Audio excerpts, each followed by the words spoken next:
Hi, students and families. I am going to share a part of this book that I had mentioned during our writing class called The Shoe Mash.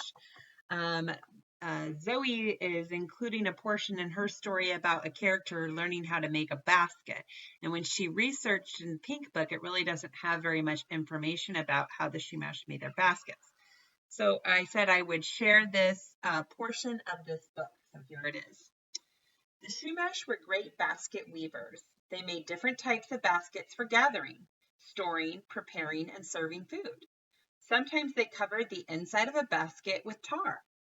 The basket could then hold water without leaking. Craftspeople also made special baskets to hold shell, money, or other valuables. The Shumash wove baskets from plant stalks. So the stalk of a plant is like the stem of a plant. They decorated the baskets with simple but elegant designs. A typical Shumash basket was tan. That's because the grasses that they used, the stalks of the grass, were dried grass, so that's where the tan color would come from. It had a dark band near the top. Sometimes a basket had many dark stripes or zigzags on it. The Shumash are known throughout the world for their baskets.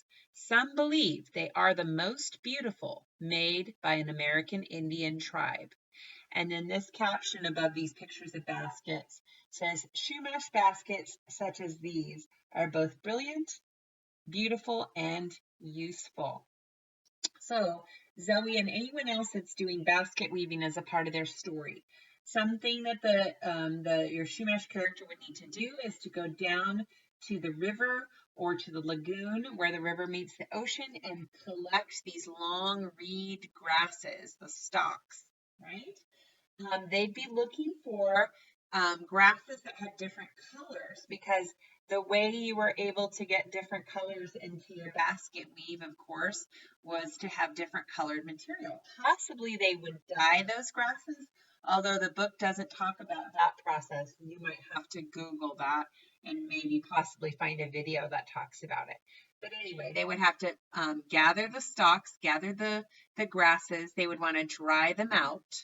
And then they would begin weaving. When you weave a basket, you start with a small loop that you connect and you build out from there. And you can kind of see if you look really closely or if you Google a picture of the Shumash basket.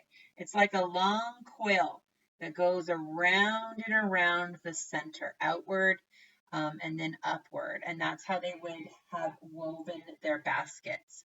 Maybe your character, Zoe, can think of a special design that no one's ever thought of before.